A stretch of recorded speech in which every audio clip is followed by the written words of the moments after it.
Good morning, dear students.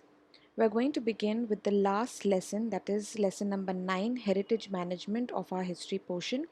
Now, before we go forward, according to the new revised syllabus, lesson number 4 and 6 of history have been omitted, and also lesson number 5 from political science have been omitted. So, you will not have these lessons for your examinations.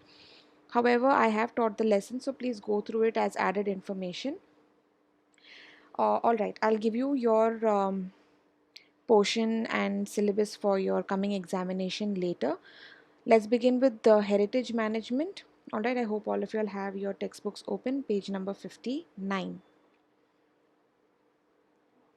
The sources of history and all the history books that are available today are the result of the diligent work of several historians. Diligent work is the careful work that has been done. So today, whatever sources of history we have, especially in the form of books, all right, that have been written down by historians via thorough research and work that they have done. Institutes like libraries, museums, and archives conserve and preserve this precious historical heritage. So, in order to make sure that this source of history does not perish, all right, or is not ruined or destroyed, you have certain places where they are preserved. Places like libraries, places like museums, you know what an archive is, okay? Now, they choose important specimens from the heritage collection and exhibit them to show them off. They also publish research journals, informative pamphlets, leaflets, posters. This is all done in order to make sure that people are aware of all these historical heritage that is left back by our ancestors. The documents and artifacts which are not exhibited but historically very important are stored in the museums and archives after completing necessary treatments for their conservation and preservation. Now, there are certain documents that are so old that they cannot be displayed for common people in certain museums and exhibitions. So, therefore, they have to be preserved and kept after a certain treatment has to be done on those particular documents in order to keep them intact. Some paper that the people have used in the past, it might be brittle. As you touch it, it might turn to dust, or it could be like tear apart. So in order to keep those particular documents safe, they are not exhibited for the common people, and you have certain treatments done on it in order to conserve and preserve them. Those documents and artifacts are made available to researchers as and whenever necessary. You need to take permissions in order to have access to these various documents. Libraries conserve, preserve, and manage the books. You'll all know what a library is. It is a place where you have books stored, preserved, and conserved. Now, what are the various sources of history? They are conservation and preservation. You all know that there are three main sources of history. You have oral sources, written sources, and of course, you have your material sources. All right. So, from these three sources, what are the various things that you need to do in order to conserve and preserve them? Each step, like collecting the sources of history, creating their records and indexes, exhibiting manuscripts are handwritten books, old books and artifacts after completing necessary treatments require very careful handling and management. So, after you receive these various sources of history, we have to make sure that we preserve them and conserve them so that for the future they can be used for further research. It needs people with specific skills. We've done this before, the need of an historian to make sure that these sources of history are not destroyed. Only trained persons who are duly qualified can take up these tasks. All right, so a person who is completely trained, all right, like a historian who has thorough knowledge of the subject, can take up this certain task in order to preserve and conserve these historic sources of history. The first one is oral sources of history. Collecting and compiling of folk songs and folk tales. Oral history, of course, we know that's something that has been passed down from generation to generation orally. So when a historian goes to try and compile is to collect all this data. They have to make sure that they write it down so that it is not lost over the generations. Classifying, analyzing, and interpreting the compiled material. To classify, to make sure that they are put in a sequence. To analyze, to make sure that they have research done on them, to make sure that they are authentic documents. Interpreting is to make sure that you come to know what the meaning of these various folk songs, folk tales are. All right, and publishing the results of respective research. To publish them, meaning to make the other people well known of what these various songs or tales or whatever has been passed down orally, what do they mean, so that the common people also might understand. Now, of course, you need trained persons to do this work, so therefore, you need to have some sort of a qualification. So, there is a training that is necessary. Now, here they have mentioned various different schools, different courses, different diplomas, degrees that you need to get in order to be qualified enough to do this kind of research work. So you have to have some sort of knowledge of sociology and anthropology. Anthropology, as you all know, is the study of human beings in the society. Social psychology, mythology and linguistics, library science and information technology, history and historical research methods, writing of research reports and articles. So, after you have all of these degrees and after doing your research, you also have to write about it. What is your interpretation? What is your opinions? So, therefore, you should also be able to write various articles and research reports. Next, we come to the written sources of history, collecting coins and copper plates with inscriptions on them, documents like official records, personal correspondence, and diaries. You have historical books, old books, manuscripts, pictures, photographs. You'll all know what are written documents. So, anything which has a written inscription on it becomes your written sources of history. Completing necessary mechanical and chemical processes of cleaning for the conservation and preservation of collected documents. Now, of course, if it is on a coin or if it's on a copper plate, you have to make sure that it is free from any sort of rusting or on the verge of being destroyed or ruined. So you have to have some sort of chemical processes or treatment done on them in order to conserve and preserve them. Ascertaining the historical value of collected documents after they have been collected, to make sure that they are authentic, okay, is very, very important, to make sure that no fake documents have been provided, and also to know its historical value. You know that anything that has come from maybe the past, all right, or you find, you have to know how much value that particular document holds. Exhibiting selected documents to show the people or to display it for the common people. All right, only few documents can be done so, because if they are too old, there is a chance that they might be ruined. Publishing edited documents and research reports. After all of this compilation, okay, after you have gathered all these written sources, you need to have a document where you publish what you have found out. Of course, again, now you need a training that you can handle these various documents. So knowledge of scripts like Brahmi script. Now Brahmi script is the earliest writing system after the Indus script, all right. And Modi script is, of course, it's like for the Marathi language. Persian and their development. Basic knowledge of social organization and traditions, literature and culture, dynasties, administrative systems, etc., of past societies, since they are material sources. So, when you have coins collected, you have the maybe a picture of the king and the timeline given to you. So, you know that at this particular time or this particular period, who was the king that was reigning at that time, who ruled from which time to which time, all right, and also whether the coins that they used, what kind of material was used. So the Gupta era is known as the golden rule, so they had gold coins that were produced, which tells you that they were a prosperous period. Knowledge of various schools and styles of painting and sculptural art and history of their development. We've already studied about the Gandhara school of art. You also have a Mathura school of art. So these schools help the historian, who has to have basic training in understanding what is the difference between these various arts, literature, paintings, all right. Knowledge of types of paper, ink, and colors. Now, of course, if you have to do a certain treatment on these various paintings, or if you have to do treatment on certain literature, you should have a proper and thorough knowledge about the paper that is used. If you want to keep and preserve that particular document, then you should have thorough knowledge of how to preserve that, uh, maybe the paper that is used or the ink, so that it doesn't fade away.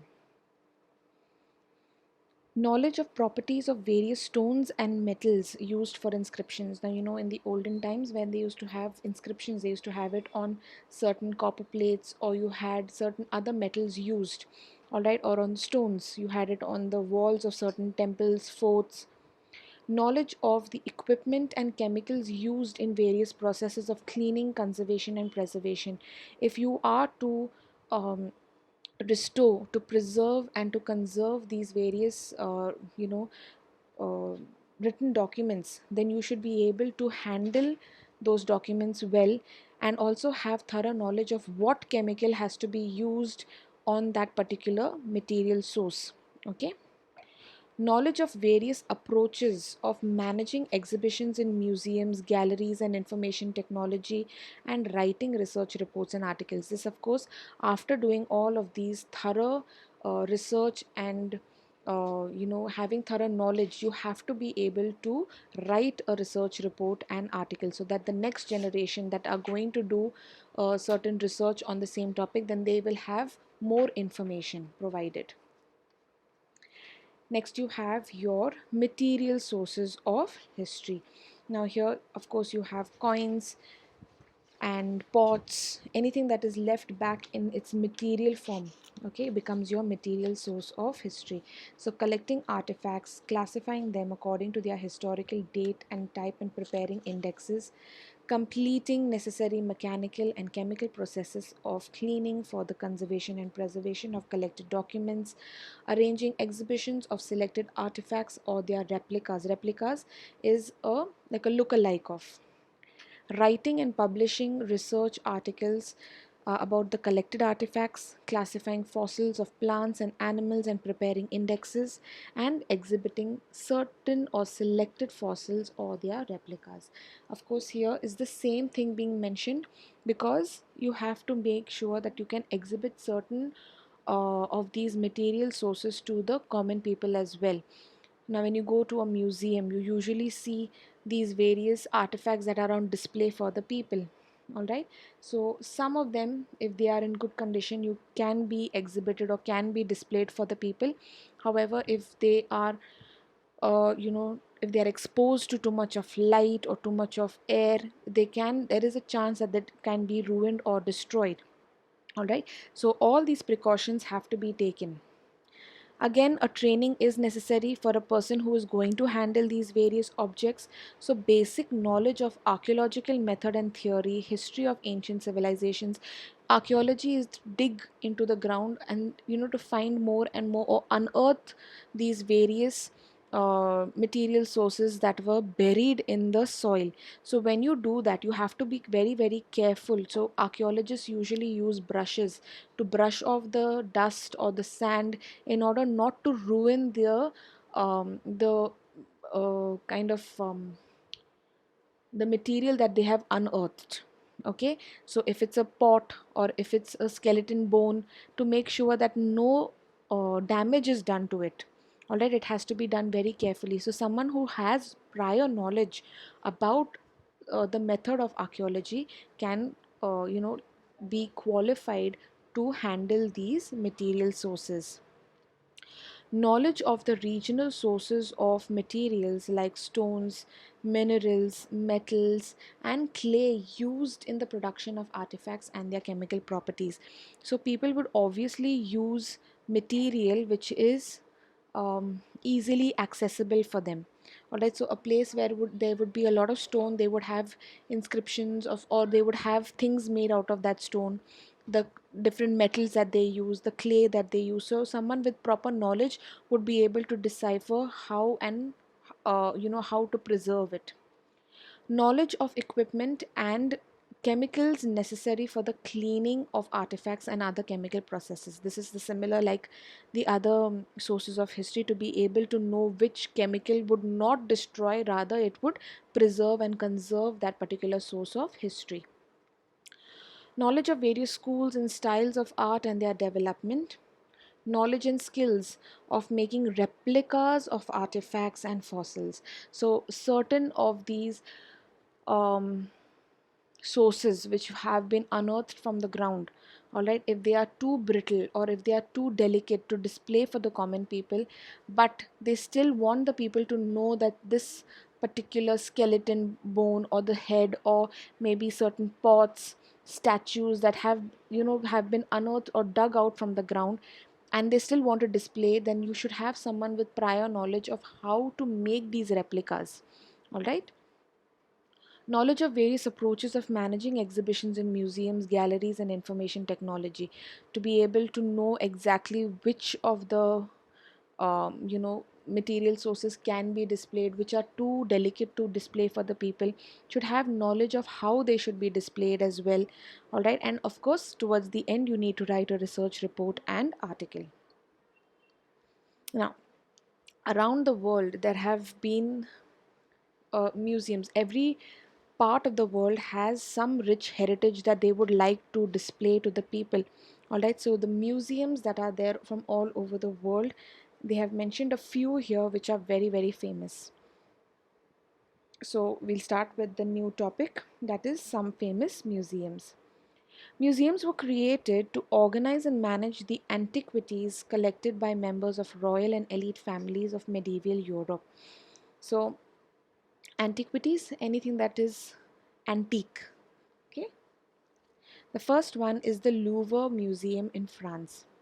The Louvre Museum in Paris was established in the 18th century CE. Antiquities collected by members of the royal family were exhibited in the Louvre Museum. It included the much acclaimed painting of Mona Lisa by Leonardo da Vinci. You all should all know this. Please underline, it can come as an objective type of question. The world renowned artist. He worked under the patronage of Francis I, the King of France, in the 16th century. So, this particular museum has or holds this very famous painting of Leonardo da Vinci, that is the Mona Lisa. The collection in the Louvre Museum increased to a great extent because of the antiquities brought back by Napoleon Bonaparte from his conquests. Presently, the museum contains more than 3 lakhs and 80,000 artifacts. So it is very, very rich in the fact that we're talking about historically preserved sources of history. All right, so um, we get to see that they have been given, the royal families, all right, have given the museum all these various artifacts, all these various things that hold precious value historically, and they have been displayed for common people. The British Museum in England. The British Museum in London was established in the 18th century CE. Sir Hans Sloane, a natural scientist, handed over about 71,000 objects in his collection to the King of England, George II. It included several books, pictures, specimens of preserved plants. Later, the collection was expanded by addition of various art objects and ancient artifacts collected by the British people from British colonies. Presently, the museum collection comprises about 80 lakh objects. So here we see another museum. We've seen the Louvre Museum in Paris in France, and here we get to see the British Museum, where you have a lot of specimens, okay, of books. You have preserved plants, all right, and also a lot of other things that have expanded the addition of various art objects and ancient artifacts which have been brought back by the British people. The British had rule over various parts of the world. So when they had come back into their country, they brought back a lot of ancient artifacts and objects which they now display in this museum. Next, we come to the National Museum of Natural History, that is in the United States of America. I'm sure all of you have are well aware of this particular museum. If you haven't, you can see this. There's a very famous movie known as The Night at the Museum. Okay, the entire movie is shot in this museum where there is uh, a rich source of history. This museum of natural history, managed by the Smithsonian Institution, was established in 1846 CE. It houses more than 12 crores, that is 120 million specimens of fossils and remains of plants and animals, mineral rocks, human fossils, as well as artifacts. Now, what are the museums in India? The first museum in India is known as the Indian Museum, please underline, was established by the Asiatic Society of Bengal. This Asiatic Society was started by Sir William Jones. We've already done this in a previous lesson. All right, and it is in Kolkata in 1814 CE. The second museum in India, underline Government Museum, was established in Chennai in 1851 CE. The National Museum was established in Delhi in 1949. Presently, there are several museums in various states of India. Usually, the big museums have their own archives and libraries. Archives are a place where you store, you know, classified details, or where you store various documents and preserve them. Some museums are affiliated to universities in, where they are connected to. Some museums also offer courses in museology. Okay, in order how to run a museum, how to go about displaying certain artifacts. All right, so I want all of you all to underline all the various names of museums that are presently in India. Following are some of the well known institutes and universities which offer degrees and diplomas, diploma courses in museology. I want you to read all of those names. You have various institutes and universities all over India, in Delhi, in Kolkata, Gwalior. All right, please underline those names. Next, we come to the Chhatrapati Shivaji Maharaj Vastu Sangrahalaya. In 1904 CE, some influential residents of Mumbai decided to establish a museum to commemorate the visit of Prince of Wales to India. In the month of November of 1905 CE, the foundation was laid of the museum building. It was decided that the name of the museum would be Prince of Wales Museum of Western India. It was renamed as Chhatrapati Shivaji Maharaj Vastu Sangrahalaya in 1998 CE. So, the initial or the former name of this particular museum was the Prince of Wales Museum of Western India. It was made in to commemorate, means to kind of show the auspicious occasion of the Prince of Wales coming to India. Later on, of course, it was changed to the name Chhatrapati Shivaji Maharaj Vastu Sangrahalaya. Now, the building of the museum is built in Indo-Gothic style. Indo-Gothic, Indo is Indian, Gothic is British. Okay, so combining both of these styles in architecture, it has been built. It has been given the status of Grade 1 heritage building in Mumbai. So it is a heritage monument, and the museum holds about 50,000 antiquities divided into three categories: arts, archaeology, and natural sciences, natural history. So, of course, it is a heritage monument. It does have a lot to display for the common people to see, to be curious, and to learn more. Libraries and archives. Libraries are the storehouses of knowledge and information. Library science is very closely related to management science, information technology, and the field of education. So, in order to manage a library, okay, is no easy task. It is the storehouse of information and knowledge, because we know we get a lot of information. We get so many books where we can sit and read, and information can be gained. And it is closely related to management science. Why management? Because you need to keep the books in an orderly manner, so that whenever someone asks to read a particular book or to have access to that particular information, it becomes easier. Information technology, now everything has been digitalized, all right, so to make sure that the use of computers makes managing this library so much more easier. And of course the field of education, because you get so much of knowledge. Libraries perform various tasks like collecting books, arranging them systematically, conservation and preservation of those books, dissemination of information sources. Dissemination is the spreading of information.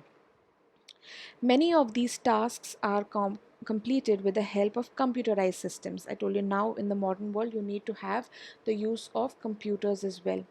To make a book available to a reader as per his requirement is the most important aspect of library management.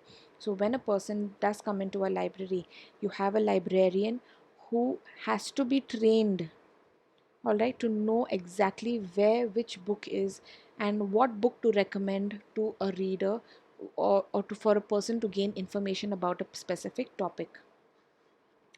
The royal library, okay, of Ashurbanipal, the Assyrian emperor in Mesopotamia, the library of Takshashila University, and the library in Alexandria, Egypt are supposed to be the earliest libraries in the world. Please underline, very, very important. So it's not something that man began to do very recently. This has been an ancient tradition of preserving and conserving certain writings, all right, documents. The Saraswati Mahal Granthalaya in Tanjavur, Tamil Nadu was built in the 16th-17th century during the times of the Nayak dynasty. In 1675 CE, Vyankoji Raje Bhosle conquered Tanjavur and established his independent rule. Vyankoji Raje Bhosle and his successors kept expanding the Saraswati Mahal Granthalaya. Okay, so there is this particular library that began to expand after the king, all right, Vyankoji Raje Bhosle began to add more and more books so that it could expand the knowledge of the common people as well. Sarfoji Raje Bhosle contributed the most in this expansion. In 1918, the library was renamed as, please underline, the Tanjavur Maharaja Sarfoji's Saraswati Mahal Library in his honor. There are several noteworthy libraries in India, for example, the National Library Kolkata, Nehru Memorial Museum and Library Delhi, State Central Library Hyderabad, Library of Asiatic Society, and David Sassoon Library in Mumbai. I want you to underline all of these names and keep in mind that it might come as an objective type of question. From the technical point of view, the management of archives is akin to library management, akin, closely related. Preserving documents with important content in their original condition, preparing indexes, and creating accurate systems of retrieval of documents are the important tasks in the management of archives. Documents from the archives are supposed to be very reliable. So, when you speak of archives, I told you it is the systematic uh, organization of these documents where they are preserved and conserved, all right, so it's very, very important that certain indexes are made. You know what an index is, right? In your front of your textbook you know exactly your index. So under these broad classifications you have various documents which are very important so that they become easier to access when a researcher wants to gain more information. Now, because of the heavy dependency on computerized systems, information technology has become an inevitable part of the management of libraries and archives. So, it now, because of modernization, you have the computer, it becomes easier to manage, okay, the preservation and conservation of these documents when you are speaking in terms of archives and libraries. The first official archives of India, the Imperial Record Department, was established in 1891 CE in Kolkata. It was shifted to Delhi in 1911 CE. In 1998 CE, the then President of India, Honorable K.R. Narayan Narayana opened the archives for public. It is a department under the jurisdiction of the Ministry of Culture of the Indian government, and the documents have been preserved here in a chronological order from 1748. It includes records in English, Arabic, Hindi, Persian, Sanskrit, and Urdu languages. It also includes records in the Modi script.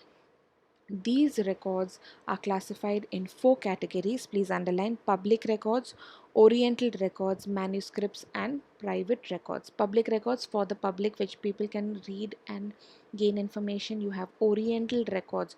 Public records could also be by common people that they have written. Okay. Oriental records, of course, when you speak of Oriental, anything to do with Asia. Alright, so anything that has been written by an Asian. Manuscripts, of course, you have books that have been written by hand, and private records. The government of every state in India maintains independent archives. So each state has its own set of archives where it would preserve and conserve various documents. The archives of Maharashtra state government has branches in Mumbai, Pune, Kolhapur, Aurangabad, and Nagpur. There are about 5 crore Modi documents related to Maratha history in the Pune branch. These documents are referred to as Peshwa Daftar. So there are various states, all states in fact, that have their own independent archives where they preserve and conserve these documents. Alright, and in Pune itself, there are about 5 crore Modi documents related to Maratha history. They are also known as Peshwa Daftar. Okay, so with that we come to the end of part 1 class. I want all of you all to read through the lesson once more and underline all the various names, places that are of great importance. Alright, we'll continue with part 2 later.